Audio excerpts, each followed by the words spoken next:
During my son's wedding, the bride suddenly hissed at me, "Get out of here and don't come back. You're not welcome here." I just smiled and said, "Okay, but I'm not leaving alone." Her smug smile faded when she saw who was coming with me. She lost control. Before we continue, please subscribe to the channel and write in the comments what time it is where you are now. I was sketching drainage patterns for the southeast corner when the doorbell rang. March afternoons in Portland usually meant peace. Retired life finally offering what 40 years of deadlines never did. Time to think. Time to plan gardens instead of buildings. The bell rang again. Insistent. Rufus stood on my porch, grinning like he'd won the lottery. A woman I'd never seen before stood beside him, her hand resting on his arm with practiced ease. "Dad, we're engaged!" My son's words tumbled out before I could ask them inside. "I wanted you to meet her right away." The right away struck me first. No phone call, no gradual introduction, just this sudden presentation like showing off a car he'd bought on impulse. "Come in," I managed, stepping aside. "This is unexpected." I know. Rufus practically vibrated with nervous energy as they entered. "But when you know, right?" The woman extended her hand. "Celeste Morgan, I've heard so much about you, Mr. Boyd. Rufus says you designed half the notable buildings in Portland." Her grip was firm, confident. Manicure expensive, French tips, recent. "Notable is generous," I replied. "Functional is accurate. Please call me Delbert." She smiled and immediately began cataloging my entryway. Her eyes swept across the original crown molding, paused on the walnut banister, calculated dimensions with what looked like professional assessment. "This craftsmanship is extraordinary. You don't see this quality anymore." "Built in 1923, I said, watching her absorb the information like someone appraising inventory. We moved to the living room. I offered coffee, which they accepted. As I prepared it in the kitchen, I could hear Celeste asking Rufus about square footage, property lines, neighborhood development patterns. Her voice carried that smooth professionalism I recognized from years of contractor meetings, people who measured value before appreciating beauty. "So," I said, returning with the tray, "tell me how you two met." Rufus launched into the story with too much enthusiasm. Networking event. Industry connection. She was consulting for a luxury real estate firm. He was presenting on sustainable development. Their eyes met across the conference hall. Very cinematic, Celeste supplemented with precise details. "I work with high net worth clients primarily. Property portfolios, investment strategies, estate transitions." She said high net worth 3 times in 5 minutes. When I met Rufus, his passion for ethical development impressed me. So many people in our industry just chase profit. "What about your family?" I asked. "Where are they?" She deflected smoothly. "Seattle originally, but we weren't close. I prefer looking forward rather than back. Rufus has told me wonderful stories about you, though. Retired architect, widower, built this beautiful home. He clearly got his talent from you." The compliment felt rehearsed. I sipped my coffee and said nothing. "Actually," Rufus said, pulling papers from his messenger bag, "Celeste suggested something I think shows real maturity. A prenuptial agreement, for transparency and mutual protection." He handed me the document like it was proof of her virtue. I put on my reading glasses slowly, buying time to process this development. The contract was thick, 20 pages of legal language. "This is thorough," I said. "My attorney drafted it," Celeste explained. "I believe in protecting both parties. Marriage is a partnership, but smart partnerships have clear terms. Don't you agree, Delbert?" I flipped through the pages. Clause 7. All family assets acquired during marriage subject to equal division. Family assets, not marital assets. Family. Clause 12. Inheritance received during marriage becomes marital property after 1 year. "Has Rufus had independent legal review?" I asked. "Dad, it's fair. Celeste wouldn't—" "I'm sure," I interrupted gently. "Just standard practice, son. Any major contract deserves 2 perspectives." Rufus looked wounded. Celeste touched his arm, redirecting his attention with subtle pressure. "Would you like to see the rest of the house?" she asked me. "I'm fascinated by this period's architecture." We toured the rooms. She photographed crown molding, supposedly for inspiration, but her angles captured more than decorative details. In the master bedroom, she paused by the window, overlooking the garden. Such a large house for one person, she observed. Have you considered what happens to it eventually? The question landed with calculated weight. Eventually is a long way off, I replied. Of course, she smiled. I only meant estate planning is crucial. Rufus mentioned you haven't updated your will recently. Did he? My tone cooled. That's a private matter between father and son. She backtracked with professional grace. Families should discuss these things openly. Prevents misunderstandings later. I prefer preventing misunderstandings now. Back downstairs, Rufus checked his watch. We should go. Reservation at 6. At the door, Celeste hugged me with calculated warmth. I'll take good care of him, she whispered against my shoulder, and I'm so glad we'll be family. The emphasis on family sounded possessive. After they drove away, I stood in the doorway holding the prenup. Small details accumulated in my mind like structural defects during inspection. The diamond bracelet she wore, 3 carats minimum, worth more than 6 months of consultant salary. Designer handbag. Knowledge of inheritance law exceeding casual interest. Questions about my will before questions about my favorite foods or hobbies. I walked to my study, spread the contract across my desk, and began making notes. Circled clause 12. Underlined clause 7. In the margin, I wrote one word. Why? The weeks after their visit crawled by with suffocating normalcy. Rufus called regularly, each conversation steering toward wedding plans, venues, guest lists, color schemes. I responded with appropriate enthusiasm, asked appropriate questions, played the role of supportive father. The prenuptial contract sat in my study drawer. Twice Rufus asked if I'd reviewed it thoroughly.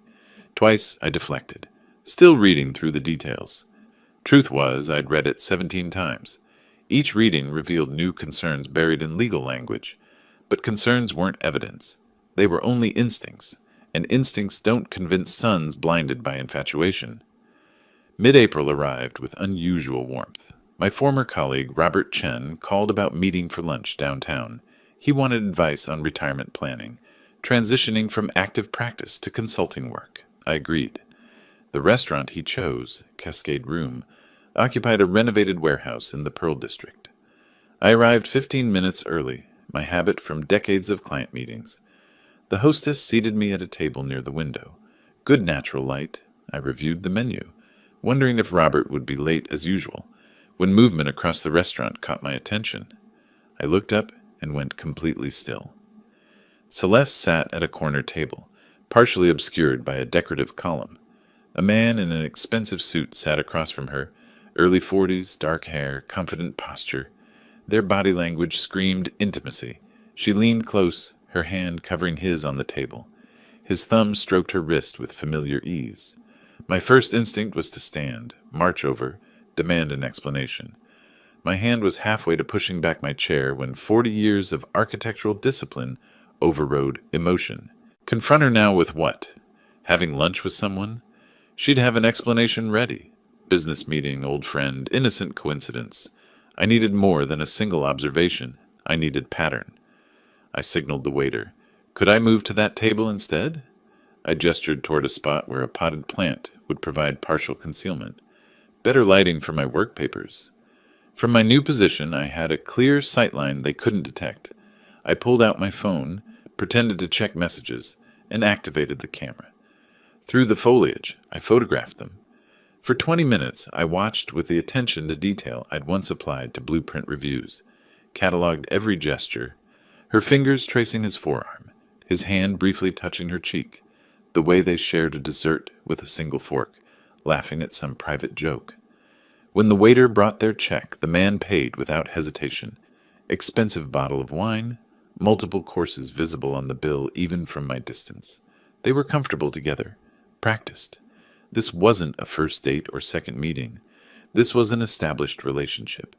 When they prepared to leave, she kissed his cheek and lingered there, her lips near his ear. He whispered something that made her laugh, not the polite laugh she'd used in my living room, but something genuine and unguarded.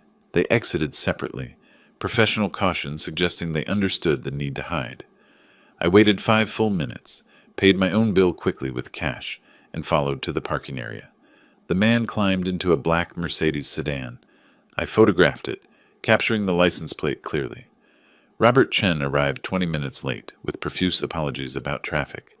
I barely registered our lunch conversation. My mind churned through implications, possibilities, strategies. After we finished, I drove directly to the office of Philip Torres, a journalist I'd known for 20 years through Chamber of Commerce networking. "Philip, I need a favor," I said. "A discreet one." He looked up from his computer. "Discreet usually means trouble. Information only. License plate to name." He studied my expression. "Legal trouble?" "Family trouble. I need to know who someone is before making decisions." Philip leaned back in his chair. "Remember when I needed an architect's assessment before buying that house on Thurman? You found those foundation issues. Probably saved me $50,000. I remember. Consider us even." He took the plate number I'd written down. 30 minutes and 2 phone calls later, he had the information. Daniel Kraus, real estate agent at Premier Properties Northwest. Specializes in luxury estates. Over $2 million. I searched for Daniel online while still in Philip's office. Found his professional profile with photograph. Same man from the restaurant. Match confirmed. Now I needed depth. I researched Portland private investigators that evening, selected Marcus Webb based on his specialty, financial fraud and infidelity cases. His office occupied a modest suite downtown. Webb himself was unremarkable. Mid-40s, average build, forgettable face. Perfect for surveillance work. I explained the situation concisely. My son's fiancée, suspicious prenuptial agreement, intimate lunch with another man. I need her background investigated, particularly romantic history and financial patterns. Webb quoted his rates without emotion. $150 per hour plus expenses. "Whatever it takes," I said. "I want a comprehensive report." He asked one question. "If I find what you're afraid I'll find, what will you do?" I met his eyes steadily. "Protect my son." He nodded and took my retainer check. 2 weeks. I'll be thorough. Those 2 weeks stretched like 2 months. I maintained normal facade with Rufus. Weekly dinners resumed. Wedding planning discussions continued. Celeste joined twice, performing her role perfectly. Affectionate to Rufus, respectful to me, asking my opinion on ceremony details. Each time I smiled, offered suggestions, watched her with new understanding. She was good, really good. If I hadn't seen her with Daniel, I might believe the performance myself, but I had seen. And now I was waiting for proof. Webb called on May 2nd. "Report's ready. You'll want privacy when you read it." We met at his office. The folder he handed over was thick, at least 60 pages. "Took some digging," Webb said, "but the pattern's clear. She's done this before. Twice." I opened the folder and began reading. Marriage certificate from 2019. Celeste Morgan to James Whitfield, Portland businessman. Divorce filing from 2021. Settlement, $180,000 plus vehicle. Marriage certificate from 2022. Celeste Morgan to Richard Brennan, Seattle entrepreneur. Divorce filing from 2023. Settlement, $225,000 plus property transfer. Photographic surveillance from the past 2 weeks showed Celeste meeting Daniel Kraus 6 times. Hotel receipts, restaurant bills. They'd been involved at least 8 months, longer than she'd been dating Rufus. Webb's handwritten note on the final page. She's getting better at this. I closed the folder and sat in silence, absorbing the complete picture. My son wasn't in love. He was a mark, a target, a transaction she'd been planning since before they'd met. "Recommendation?" Webb asked. "Show him this today." "Not yet," I said slowly. "If I approach this wrong, she'll convince him I'm paranoid. I need better timing, complete strategy. Don't wait too long. Wedding's 4 months away?" I stood, folder in hand. "I won't let it happen. Trust me on that." I left Webb's office carrying a folder that weighed nothing and everything. Downtown Portland traffic blurred past my windshield during the drive home. My mind wasn't processing stoplights or lane changes. It operated on autopilot while conscious thought circled a single question: how to stop this without destroying my relationship with Rufus in the process. At home, I spread Webb's report across the dining table. Marriage certificates, divorce decrees, financial settlements, photographic surveillance. Each document another nail in Celeste's coffin. But hammering those nails required precision. Approach Rufus too early, she'd convince him I was jealous. controlling, unable to release him to independent life. Wait too long, legal protections would activate.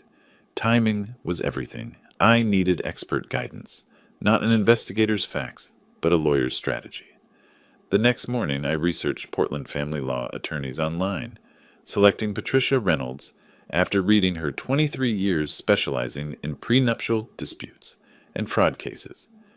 Her office occupied a renovated Victorian in Nob Hill.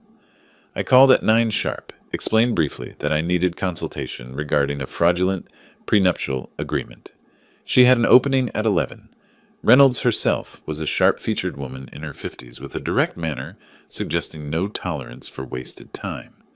I presented the situation concisely, showed her Webb's report. She studied the documents with professional intensity, occasionally making notes in precise handwriting. After 20 minutes, she looked up. Oregon's Uniform Premarital Agreement Act allows voiding contracts obtained through fraud, duress, or failure to disclose. Your challenge is proving fraudulent. Intent existed before contract signing. She explained the burden of proof, pattern of behavior, financial motivation, concealment of material facts. The previous marriages help establish pattern. Her relationship with this Daniel person demonstrates ongoing deception, but you'll need testimony from prior husbands, victims willing to state she employed identical tactics. Reynolds quoted her retainer fee, $5,000 for comprehensive case preparation. I wrote the check immediately. Document everything from this point forward, she advised. Record conversations if Oregon's one-party consent law allows. It does, if you're a participant. Get your son's permission to record family discussions about wedding planning. Don't tell him why yet. I left with a legal roadmap. That afternoon, I returned to Webb's office. I need you to find her previous husbands, both of them. I need to know if they'll talk, if they'll testify if necessary. Webb pulled out notes from his report. Kevin Morgan, first husband, lives in Seattle. Tech consultant, divorced her 3 years ago. Second husband, James Pritchard, moved to San Francisco after their divorce 2 years back. He's harder to locate. Changed jobs, possibly changed his name to escape association with the divorce. I authorized additional investigation expenses without hesitation, whatever it costs. These men are key to establishing pattern. My attorney says their testimony could void the prenuptial contract entirely. Webb accepted the assignment with a warning. Some divorce victims don't want to relive trauma. They might refuse involvement. Then I'll convince them, I said. They deserve to know she's doing it again. That evening, Rufus called about weekend brunch with Celeste.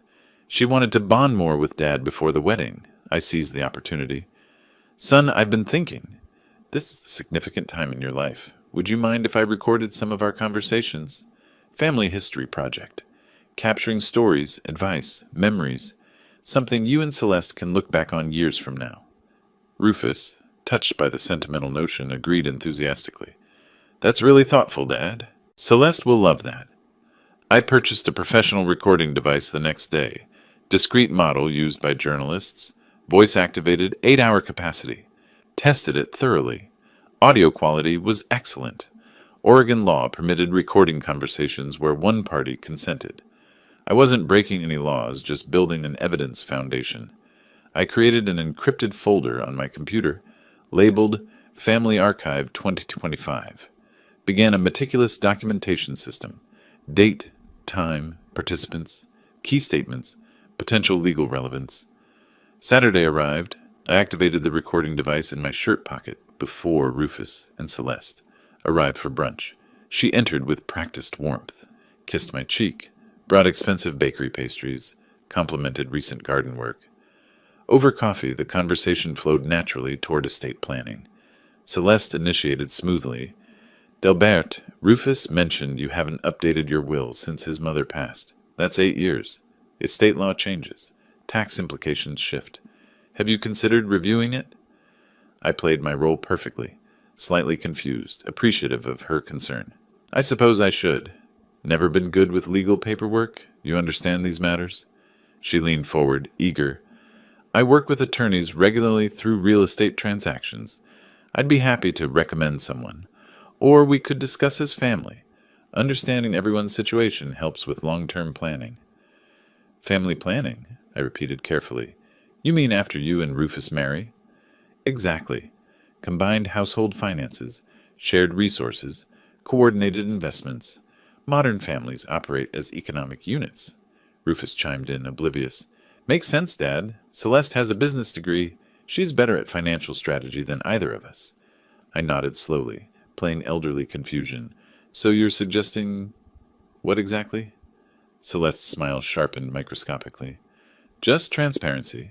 Understanding what assets exist, how they're structured, what succession plans are. Prevents family conflicts later. I noted how quickly later entered her vocabulary. She was already planning my death. I'll think about it, I said mildly. After they left, I immediately uploaded the recording, time-stamped key moments. Her language revealed everything. Combined household, shared resources, succession plans. She wasn't planning marriage. She was planning acquisition. Over the following 2 weeks, Celeste increased contact frequency, called me directly, ostensibly asking opinions about wedding details, venue selection, catering choices, guest list, but conversations always drifted toward my property. This house is so large. Have you considered downsizing? Rufus and I could buy it from you at fair price. You could move somewhere more manageable. Another time, life insurance policies. Do you have adequate coverage? Rufus should be beneficiary, obviously, but have you structured it properly? Each probe grew more blatant. I recorded everything, maintained my naive persona. You're so thoughtful to help with these things. I never know what I'm doing. Internally, I cataloged her tactics with clinical precision. She was accelerating the timeline, trying to secure legal hooks before the wedding. Why the rush? Webb's surveillance showed Daniel Kraus pressing her, their relationship strained by her extended investment in Rufus. She was managing 2 men simultaneously, and the pressure was mounting. She was making mistakes, getting sloppy. Perfect. Late that second week, I transformed the spare bedroom into a command center, purchased a large corkboard, colored pins, index cards, string.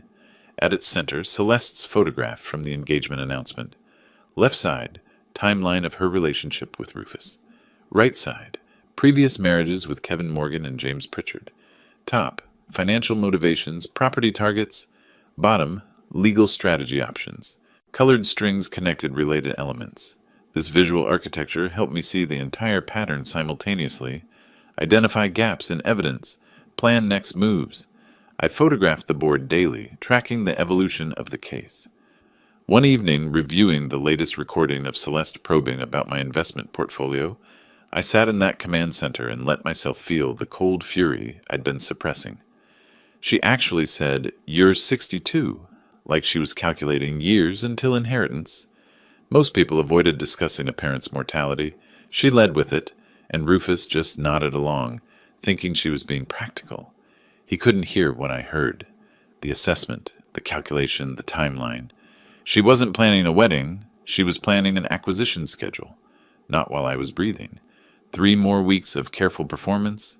3 more weeks of recorded conversations where Celeste probed estate planning, suggested property consolidations, calculated my mortality like an actuarial table.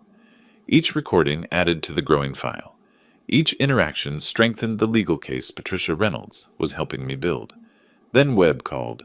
Found Kevin Morgan, lives in Seattle, works as tech consultant, divorced Celeste 3 years ago. I mentioned the investigation regarding her current engagement. He got very quiet, then asked if the new victim had children. Webb paused. When I said grown son, Morgan said, "Tell the father I'll talk to him." Not to an investigator, to the father directly. So I was driving to Seattle on a Thursday morning in June. Interstate 5 stretched north through familiar landscape. Evergreens, exits I'd taken during business trips decades ago. Beside me on the passenger seat, folder containing Webb's report, photographs of Celeste with Daniel, documented timeline of her manipulation, evidence to share, credibility to establish. The CAF? Kevin Cho's was in Capitol Hill, quiet neighborhood spot with good coffee and corner booths. I arrived 30 minutes early, selected a table with clear sightlines to the entrance, positioned myself to observe. Kevin Morgan entered at the appointed time, average height, professionally dressed in business casual, carrying visible caution in his body language. I recognized him from the photograph Webb had provided. Stood, extended my hand. "Mr. Morgan, I'm Delbert Boyd. Thank you for agreeing to meet." He shook my hand, assessed me carefully before sitting. "Your investigator said she's engaged to your son. How old?" 37. Kevin winced visibly. "Perfect age. Old enough to have assets. Young enough to rebuild career. I was 39 when I met her." I ordered coffee for both of us. Didn't rush into interrogation. Instead asked, "How are you now? 3 years later?" Kevin appreciated the question. "Better. Rebuilt my consulting practice, though I lost a key client in the divorce settlement. She positioned herself on paper as a business partner, despite never working a day in her life. Financial recovery took 2 years. Emotional recovery is ongoing." His honesty broke the ice. I responded, "I'm trying to prevent my son from experiencing what you experienced. That's why I'm here. Not just for legal ammunition, though I need that, but to understand what I'm actually fighting." Kevin nodded slowly. "You're fighting a professional. She's not a casual con artist. She's studied this, perfected it, made it a career." Over the next hour, Kevin described the entire relationship arc. Met Celeste at a networking event where she positioned herself strategically near successful attendees. She did research, knew my company name, asked intelligent questions about cloud infrastructure, seemed genuinely interested in my work, not just my income. At least that's what I thought. The courtship was intense. She matched his interests perfectly, introduced him to expensive restaurants. After 4 months, she suggested engagement. Said, "When you know, you know." I was flattered. Previous relationships had been cautious, distant. Her certainty felt like validation. The prenuptial contract came with explanation. She said she'd been hurt before, needed legal clarity, wanted to protect both of us. The contract looked balanced. Equal division of assets acquired during marriage. I didn't understand the clause language. Family assets acquired during marriage actually meant anything either of us inherited or received from relatives became marital property. His father died 8 months into the marriage, left him $150,000 and a vintage car collection. According to the prenup, that became a marital asset. The marriage lasted 18 months. She changed after the wedding, distant, critical, increasingly demanding. Started an affair with a real estate investor. I found hotel receipts. When I confronted her, she filed for divorce immediately. Her attorney was aggressive. Mine was outmatched. Settlement cost him $180,000, the car collection, and 30% stake in his business. Kevin's voice stayed level, but his hands shook slightly, holding the coffee cup. She knew the timing, waited until the inheritance cleared, then pulled the trigger. The whole thing was planned from the beginning. I shared my own folder, Webb's investigation, recorded conversations with Celeste, timeline of manipulation. Kevin reviewed the materials with growing recognition. Same pattern. Exactly. Look at this line. Family resource consolidation. She used those exact words with me. It's scripted. He examined the photograph of Celeste with Daniel Kraus. Different man, same dynamic. She always has a backup plan, someone to fall back on when the mark is exhausted. I asked directly, "Would you be willing to provide a written statement? Testify if necessary to void her prenuptial contract with my son?"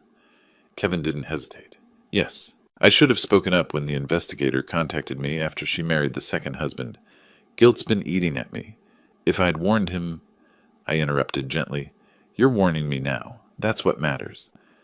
We drafted the statement together on his laptop. Detailed timeline, specific manipulation tactics, financial outcome, pattern recognition. Kevin signed it, provided contact information. "Call me anytime. Whatever you need. She shouldn't be allowed to keep doing this." As our meeting concluded, Kevin offered final insight. "Your son won't believe you at first. I wouldn't have believed anyone trying to warn me. She's that good at creating alternative reality. She'll have explanation for everything. The other man is a business associate. Previous marriages ended amicably. Your suspicions are overprotective paranoia." I acknowledge this fear. It's already happening. He's been distant, canceling our weekly dinners, making excuses. She's orchestrating it. Kevin nodded grimly. Textbook strategy. Separate target from support system, especially skeptics. Timing's crucial. You need overwhelming evidence presented at a moment he can't dismiss it, not gradual revelation, single devastating confrontation with irrefutable proof. I absorbed this advice. I'm building toward that. When I show him, it'll be the complete picture, not a fragment he can rationalize away. Kevin stood, shook my hand firmly. Save your son. I wish someone had saved me. I drove back to Portland with Kevin's signed statement secured in the folder beside me. I felt a shift in momentum. The pattern now had human testimony. The abstract became concrete. But as I crossed back into Oregon, my phone buzzed with a text from Rufus. Dad, sorry to cancel Sunday dinner again. Wedding planning is crazy busy. Celeste says we need to finalize the venue this weekend. Rain check? It was the third cancellation in 4 weeks. I recognized the strategy Kevin had warned about. Isolation by increments. Each excuse reasonable. Cumulative effect, separating target from protection. I responded simply, Of course, son. Let me know when you're free. But driving through late afternoon traffic, I calculated, the wedding was 10 weeks away. Celeste was accelerating her timeline, consolidating control over Rufus. My evidence gathering was thorough, but time-consuming. The question became, could I build a complete case before the wedding, locked Rufus into a legal trap? Mathematical problem.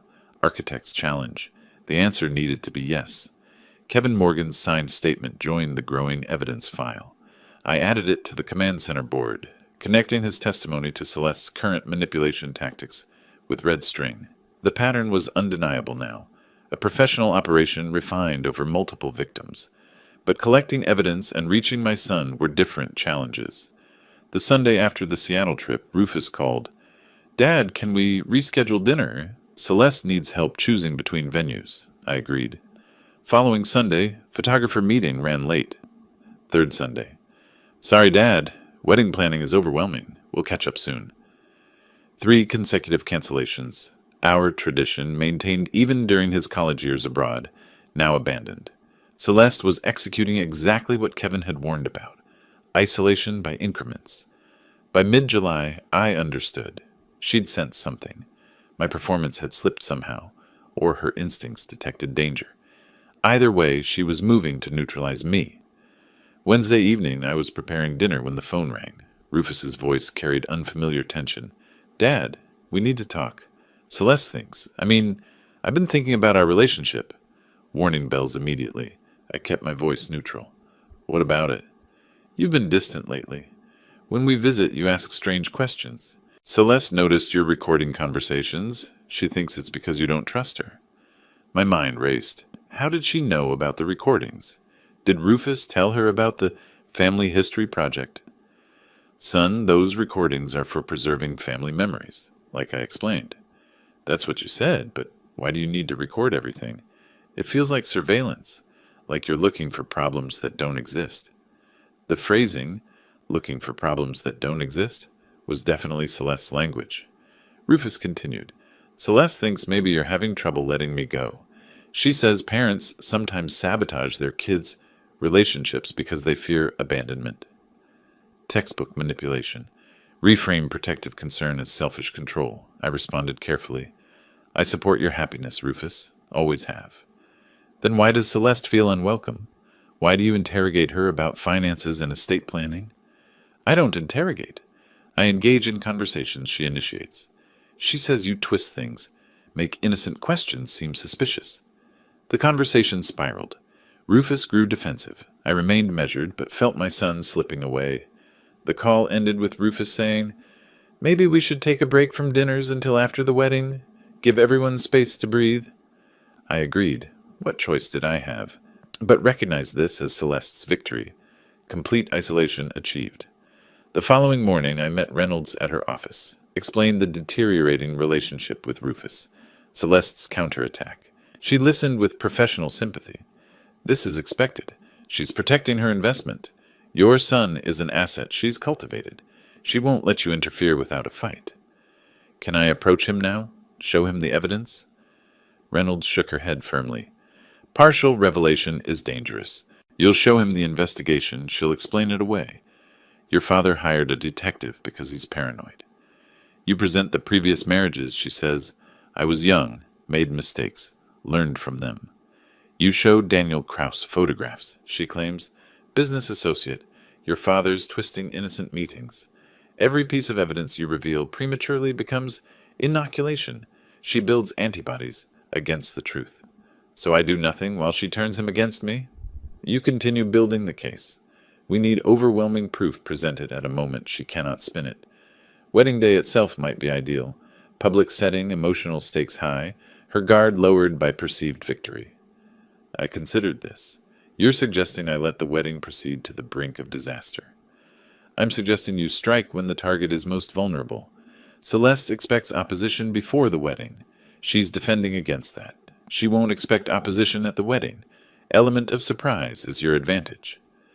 That afternoon, Webb called. She met Daniel again. Downtown Marriott, room 847. Spent 3 hours there yesterday. I couldn't get inside, obviously, but I planted an audio device in the hallway near the door.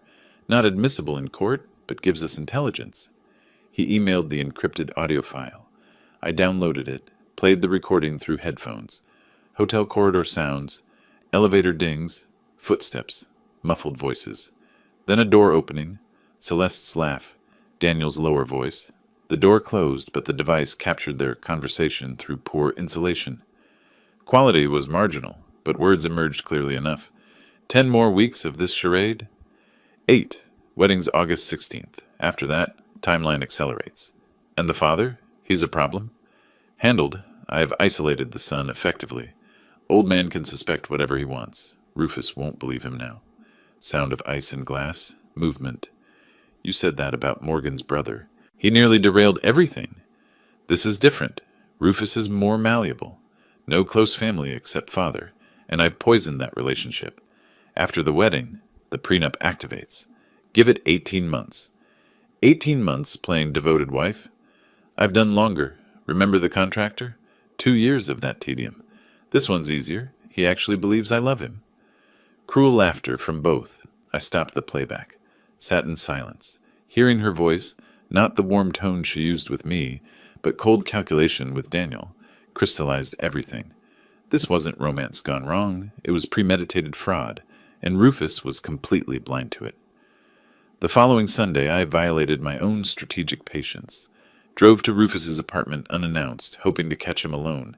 He answered the door with surprise, bordering on irritation. "Dad, what are you doing here?" "Wanted to see you. We've barely talked in weeks." He didn't invite me inside. We talked in the doorway, awkward and stilted. I tried an indirect approach. "Son, have you had an independent attorney review the prenuptial contract?" "Why would I need that? Celeste's attorney drafted it fairly. Standard practice to have separate legal counsel." "Dad, stop. This is exactly what Celeste warned about. You're trying to undermine our relationship." "I'm trying to protect. I don't need protection. I'm 37 years old, capable of making my own decisions." I saw Celeste's purse on the entry table, realized she was inside listening, probably coached this entire exchange. "Rufus, please, just listen." "No, you listen. If you can't support this marriage, maybe you shouldn't attend the wedding. Think about that." He closed the door. I stood in the empty hallway, feeling defeat. Driving home, I understood. Reynolds was right. Partial approach failed. I needed overwhelming confrontation, not gentle persuasion. But the cost was watching my son drift into disaster while I prepared. Back home, I updated the caseboard with latest developments. Created a new section. Counterattack timeline. Documented each cancellation. Rufus's changing language. Celeste's escalating control. Added the transcript of the hotel recording. Photographs Webb had captured. The evidence Webb covered an entire wall now. Financial documents. Surveillance photos. Kevin Morgan's testimony. Recorded conversations. Timeline analysis. Any objective observer would see the clear pattern. But Rufus wasn't an objective observer. He was the target, the mark, the victim in progress. I stood before the board, architect analyzing complex structure. The foundation was solid. Legal framework through Reynolds, victim testimony through Kevin, surveillance evidence through Webb, documented manipulation through recordings. But timing remained the critical variable. Strike too early, the structure collapsed. Wait too long, Rufus was legally trapped. Wedding date, August 16th, loomed like a deadline. 8 weeks away now. I made my decision. Let Celeste think she'd won. Play the defeated father accepting loss. Lower her guard completely. Then at the wedding, when she was most vulnerable, most confident, most exposed, strike decisively. No warning, no mercy, complete revelation. Late July became early August. Weeks of silence from Rufus. No calls, no texts, complete radio silence. I maintained the strategic withdrawal, resisting every urge to reach out. Let Celeste believe she'd won. Let her guard drop. Meanwhile, the work continued. Webb submitted final surveillance reports. Celeste and Daniel met 4 times in 10 days as the wedding approached.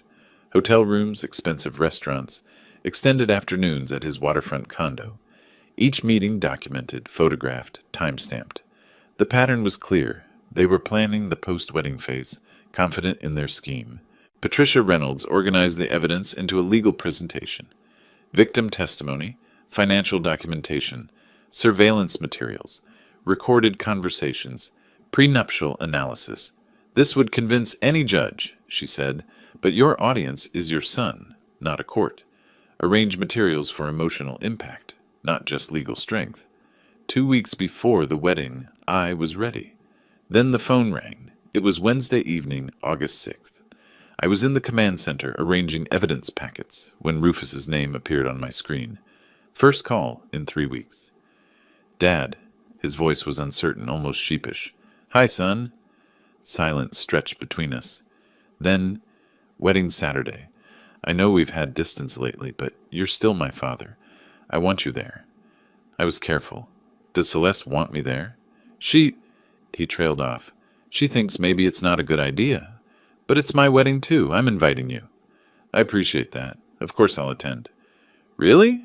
I thought maybe you'd... I support your happiness, Rufus. Always have. More silence. I sensed he wanted to say more, couldn't quite form the words. Finally, ceremonies at 3 p.m. Brookside Country Club, reception following. You don't have to stay long if it's awkward. I'll stay as long as appropriate, I said, but I need to tell you something important at the wedding. Will you give me a few minutes of your time? Before or after the ceremony? Your choice. Important? Like what? Information you need to have. About your future. Your marriage. His defensive tone returned.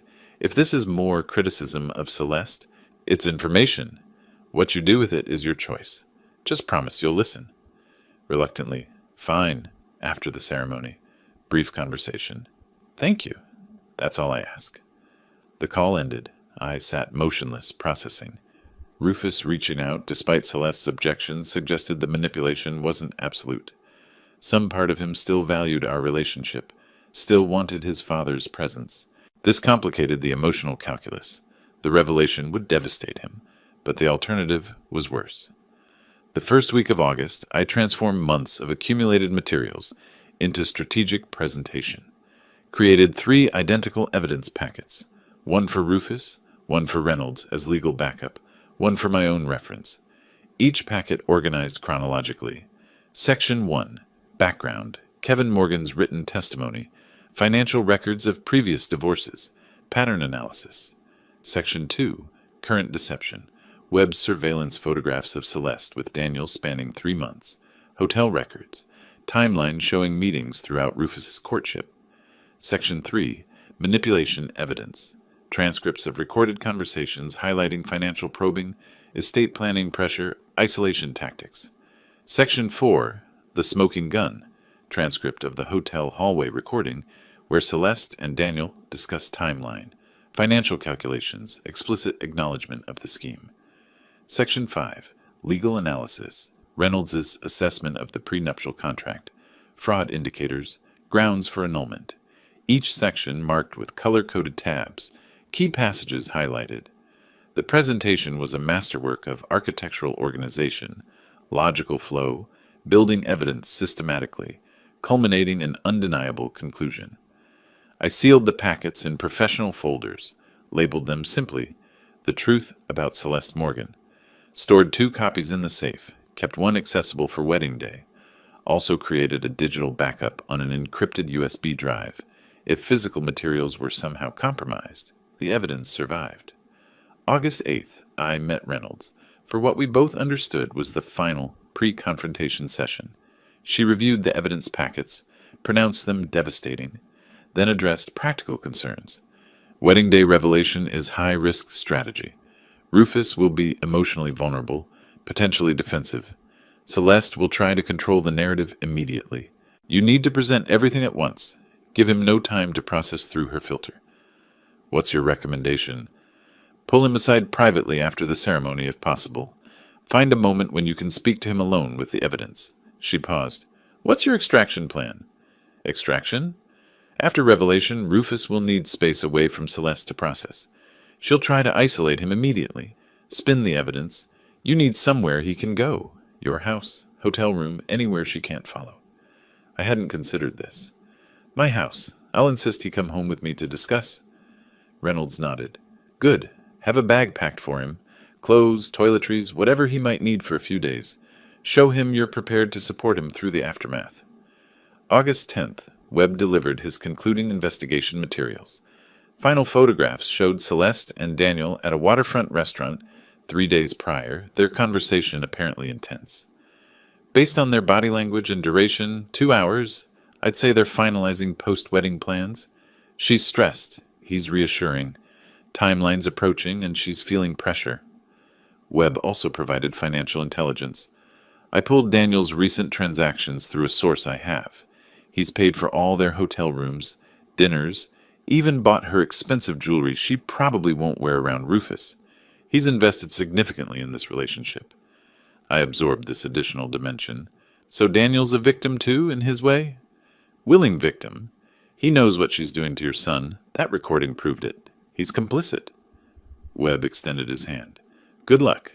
This has been the most satisfying case in years, stopping a predator before she completes the cycle. August 12th, evening, 4 days before the wedding. I was reviewing the evidence packets when the phone rang again. Rufus's voice. Ceremonies at 3 p.m. Brookside Country Club. I know I already told you, but I wanted to make sure you're really coming. I'll be there, son. Okay, thanks, Dad. After he hung up, I sat in silence. That night, I wrote a letter to Rufus, sealed it in an envelope to be opened only if the confrontation went catastrophically wrong. Explanation of the investigation, motivation, evidence location, apology for method, but not for intention. Place the letter in my safe deposit box with instructions for my attorney. Backup plan in case of worst outcomes. August 15th, Friday evening, night before the confrontation. I prepared methodically, laid out my formal suit, ensured the evidence folder was ready, tested the recording device, small digital recorder that fit in my jacket pocket, reviewed key talking points for presentation, ate a light dinner, needed a calm stomach tomorrow, sat in the command center one final time, reviewing the evidence board, months of work compressed into tomorrow's minutes. I photographed the entire board with my phone, visual record of the investigation's evolution, then systematically dismantled it, filed the materials. The command center transformed back into a guest bedroom. Physical evidence removed, but psychological preparation complete. That night, sleep was elusive. I lay in darkness, mind running through scenarios. Best case, Rufus sees the truth immediately, leaves with me, cuts contact with Celeste. Worst case, Rufus believes her spin, chooses fiancé over father, proceeds with wedding. Most likely, confusion, denial, gradual acceptance over hours or days. I was prepared for all scenarios, but hoped for swift recognition. As dawn approached, I finally slept briefly, dreaming of construction sites and buildings collapsing, of foundations that held and those that failed. Woke at 6. Wedding day had arrived. Wedding morning arrived with gray Portland skies, threatening rain that never came. I dressed methodically. Formal charcoal suit, white shirt, conservative tie. The evidence folder slipped into my jacket's inner pocket. Weight barely noticeable, but presence constant. Digital recorder tested one final time. Battery full, memory clear. Voice activated function engaged. I arrived at Brookside Country Club 90 minutes before the ceremony. Wanted to observe the setup, understand venue layout, identify private spaces where post-ceremony conversation with Rufus could occur. The club occupied rolling hillside overlooking Willamette Valley, manicured lawns, vintage architecture, discreet wealth. The parking lot was already filling with expensive vehicles. Inside, controlled chaos of final preparations, florists adjusting arrangements, caterers organizing the reception hall, photographer testing lighting angles. I positioned myself strategically for the ceremony. Back row, aisle seat, clear sightline. Guests arrived in waves. Celeste's side filled quickly with well-dressed strangers. Rufus's side remained sparse, evidence of the isolation she'd engineered. I recognized few of his colleagues, no close friends. The wedding party assembled, then the processional music began. Celeste appeared at the aisle's head, objectively beautiful in an elaborate white gown that probably cost $15,000. She walked toward Rufus with practiced grace, smile radiating confidence. I activated the recording device with a subtle pocket touch. Vows were exchanged.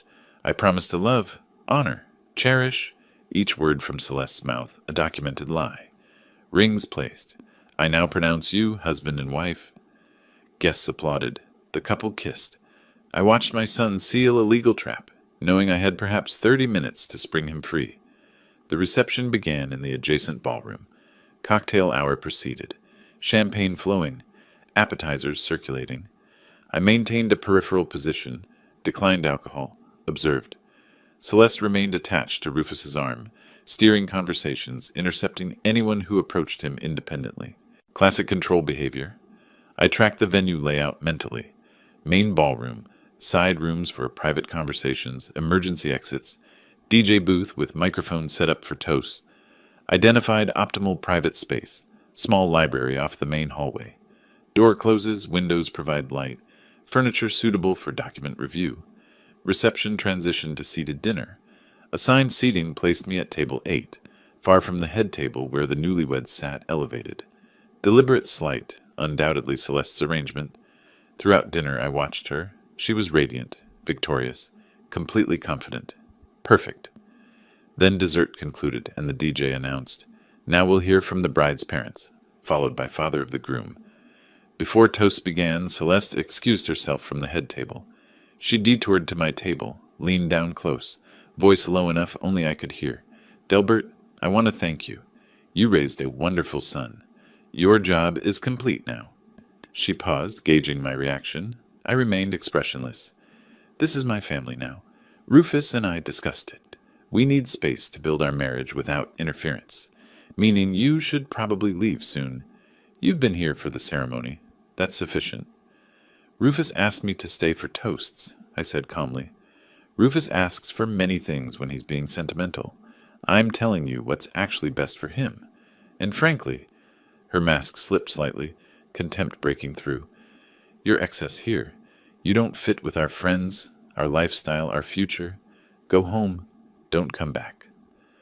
She straightened, smoothed her dress. I spoke quietly. "All right, Celeste." She smiled, vindicated.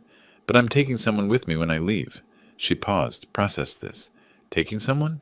What does that mean?" "You'll see shortly." Something in my tone finally registered. Her confidence wavered microscopically. "What are you—" "Enjoy your reception, Celeste. What's left of it." I stood, walked toward the DJ booth. She watched, uncertainty blooming into concern, but couldn't pursue without creating a scene. I reached the DJ booth as the bride's parents concluded their generic well wishes.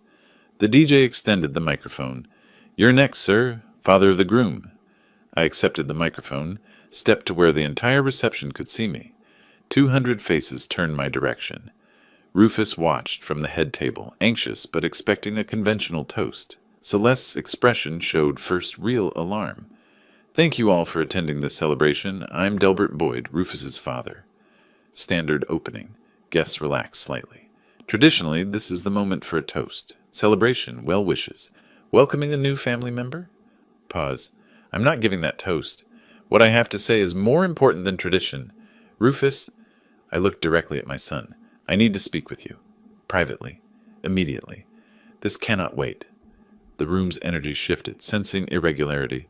Rufus half stood. "Dad? What are you—" "Rufus, I need to speak with you. Privately. Right now. This is extraordinarily important." Silence blanketed the reception. Celeste's face drained of color. This can wait. Let's continue the reception. Address family matters later. No, I interrupted firmly. This cannot wait. Rufus, give me 10 minutes. Private conversation. What I show you will change everything. Reception frozen in confused silence. Guests whispered, uncertain whether this was planned drama or real conflict. Rufus stood fully, torn between my urgency and Celeste's restraining hand on his arm. She hissed something inaudible. He shook his head, stepped away from the table. 10 minutes, Dad. Then you need to explain why you're disrupting my wedding. He walked toward me. Celeste rose to follow. I raised my hand. Just Rufus. This conversation is between father and son. He's my husband now, Celeste protested. I have a right. You have no rights to this conversation. Rufus, please. Library down that hall. Just us. Rufus nodded, uncertainty clear but curiosity stronger. We walked toward the exit. Behind us, Celeste called. Rufus, don't let him manipulate you. Whatever he's about to say. Her voice faded as we entered the hallway. I guided my son to the library, opened the door, gestured inside.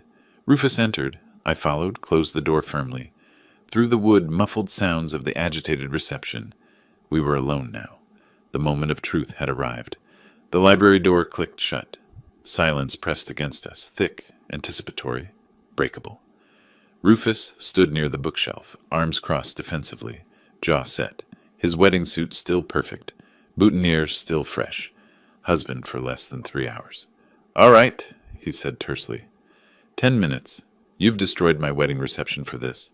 Show me whatever evidence justifies that. I removed the folder from my jacket, placed it on the mahogany table centered in the room, maybe 2 inches thick, months of investigation compressed to portable form. My hands were steady.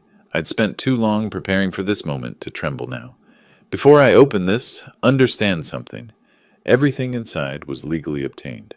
Nothing fabricated, nothing misinterpreted. Independent verification available for every claim.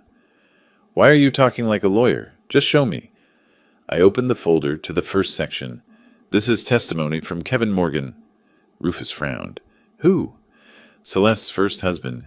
His expression flickered. Surprise. She told me she'd never been married.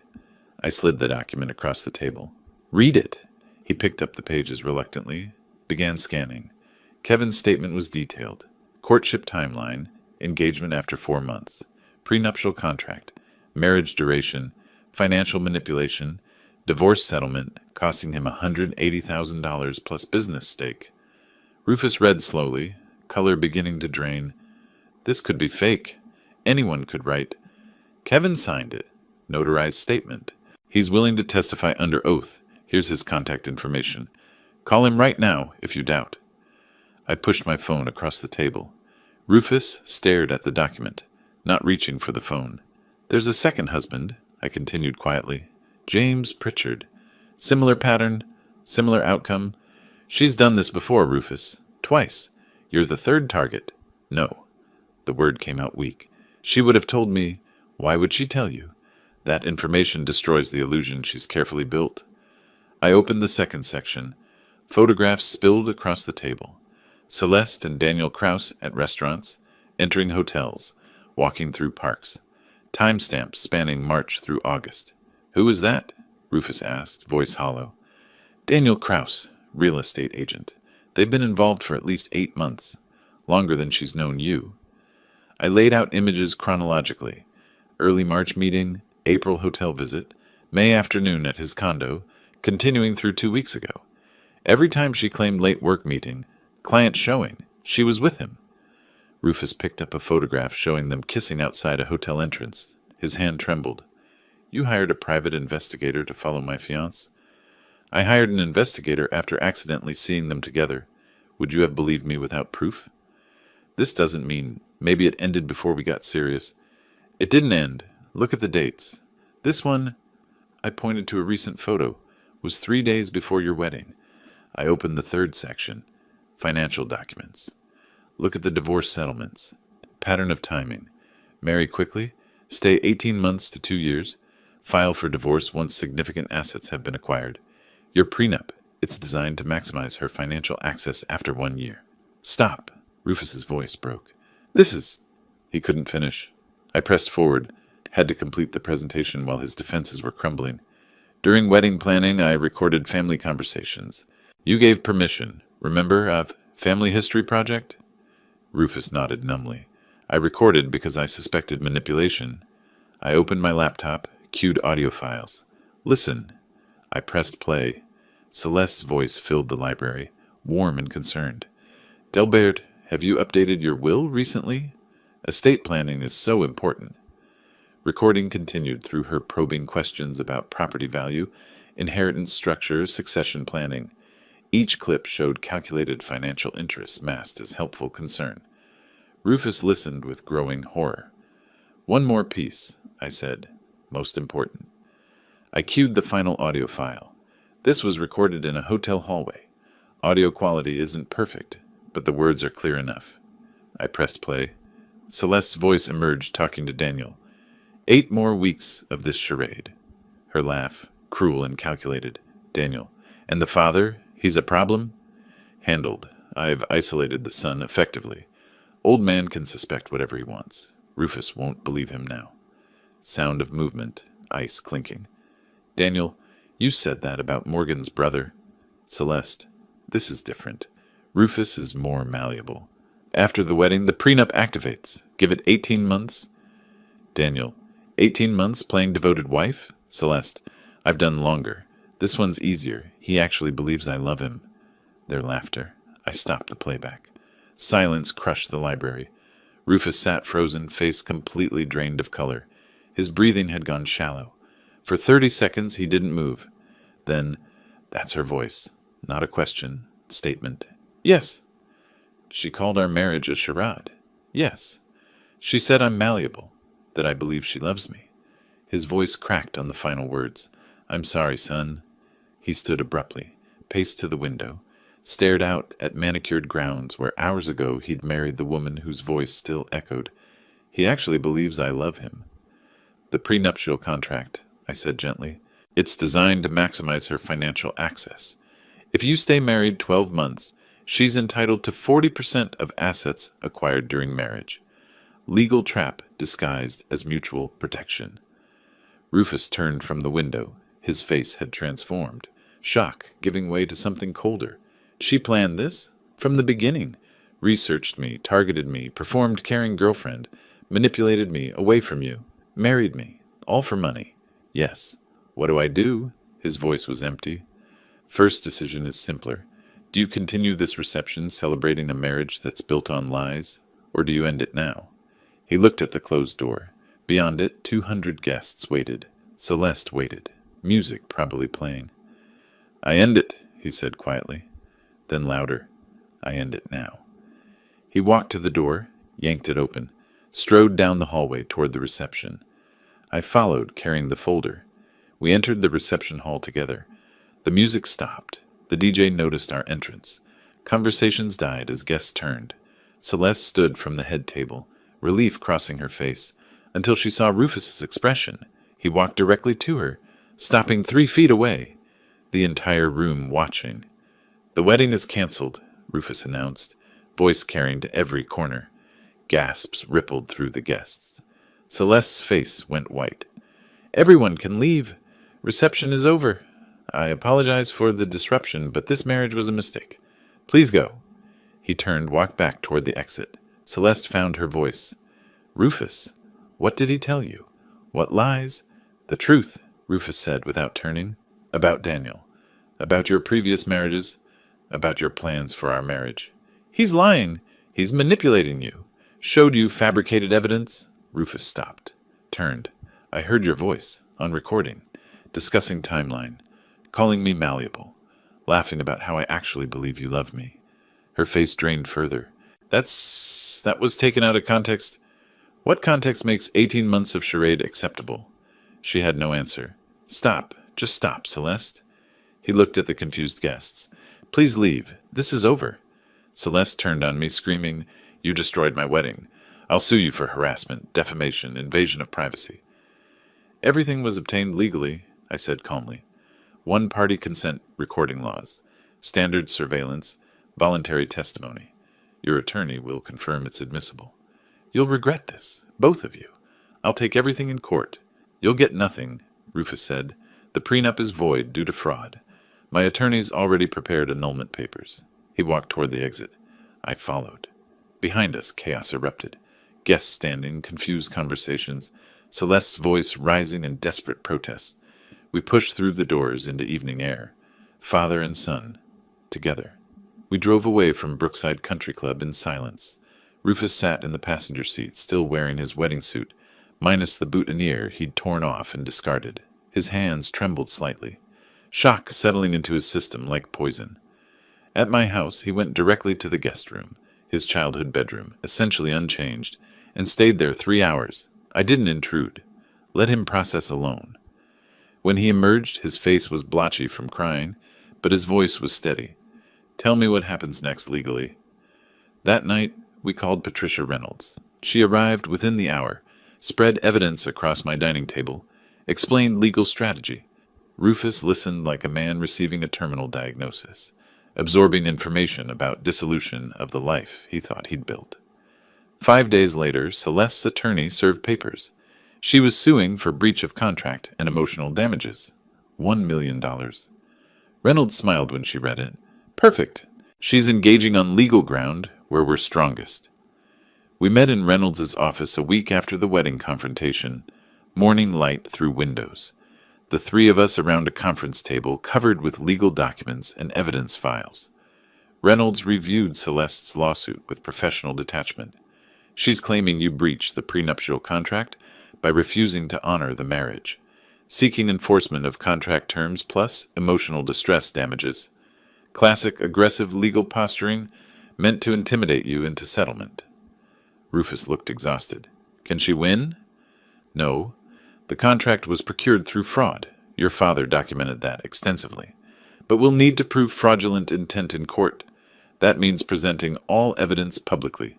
Kevin Morgan's testimony, surveillance materials, recordings, financial analysis. She paused, assessing Rufus carefully. This will be painful. Your private humiliation becomes public record. Celeste's attorneys will argue you were a willing participant who changed his mind after the wedding. They'll paint you as vindictive. Let them, I said, because we have her voice on recording, calling the marriage a charade, discussing an 18-month timeline, laughing about his belief in her love. We have 2 previous victims with identical patterns.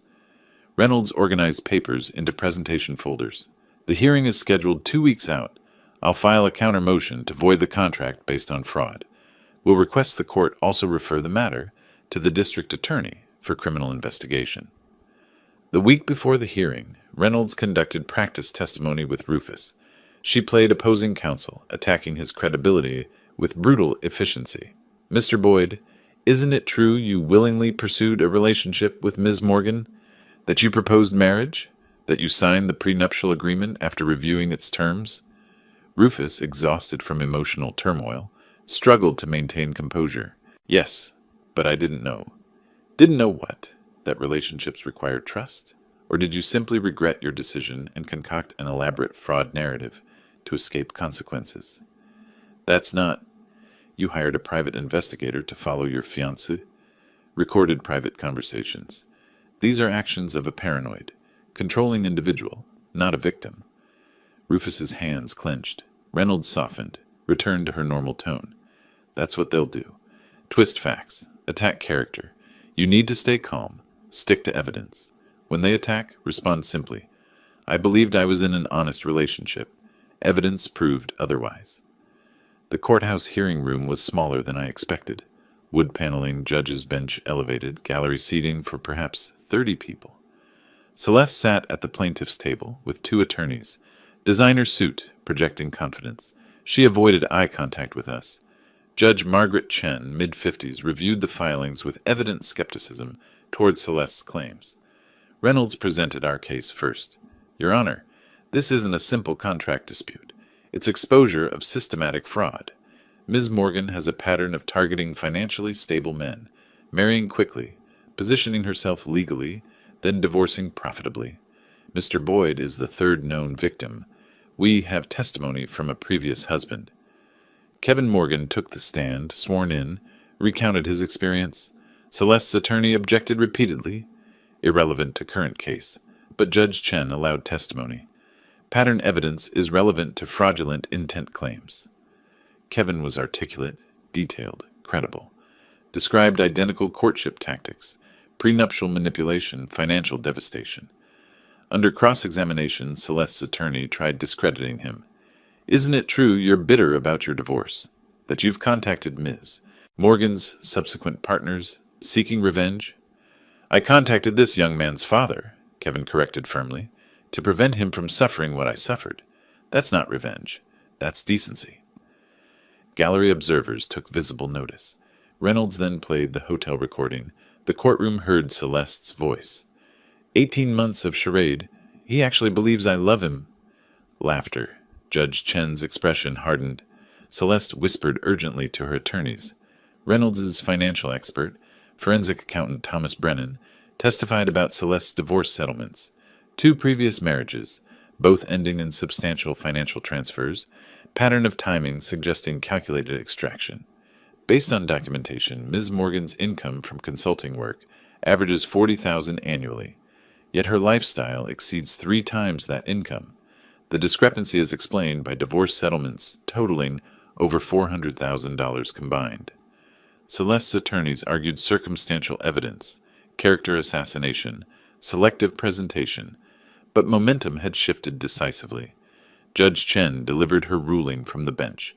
Having reviewed evidence, including recorded admissions, testimony from a previous victim, and financial analysis, this court finds the prenuptial agreement was procured through fraudulent misrepresentation and concealment of material facts. The contract is void. Plaintiff's claims for breach and damages are dismissed with prejudice. She paused, consulting notes. Furthermore, evidence suggests potential criminal fraud. The court is referring this matter to Multnomah County District Attorney for investigation into possible charges under Oregon fraud statutes. Ms. Morgan, you should consult with criminal defense attorney. The gavel struck. Celeste's face went ashen. Her attorneys immediately requested private conference. Reynolds leaned toward us. That's complete victory. She has nothing now. Outside the courthouse, late August afternoon, sunshine felt surreal after the windowless hearing room. Reporters approached, but Reynolds deflected them professionally.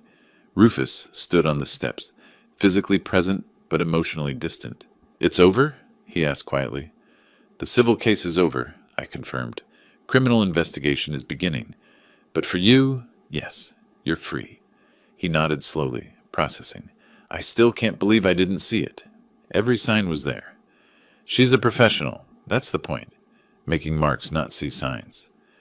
We walked to the parking structure. Reynolds followed, carrying her briefcase of legal documents. The district attorney's office will contact you both for statements. Likely they'll prosecute. Evidence is overwhelming. She'll probably accept a plea deal rather than trial. As we reached my car, my phone buzzed. Text from Webb. Daniel Kraus just posted public statement distancing himself from Celeste. Claims he was misled about nature of her relationship with Rufus. Rats fleeing sinking ship. I showed Rufus the message. He read it without expression. Then finally something like satisfaction crossed his face. Good, he said. Let everyone know what she is. We drove home together. Weeks passed. Rufus stayed in my guest room, emerging gradually from shock. First week, mostly silent. Second week, small conversations. Third week brought the apology I hadn't requested, but he needed to give. Dad, I owe you an apology, Rufus said one evening, for doubting you, for choosing her manipulation over your protection. You saw what I couldn't. I'm sorry. You trusted someone you loved, I replied. That's human nature. She exploited it professionally. You listened when it mattered. At the wedding, you gave me those 10 minutes. That took courage. How do we fix our relationship? Same way you'd fix any structure.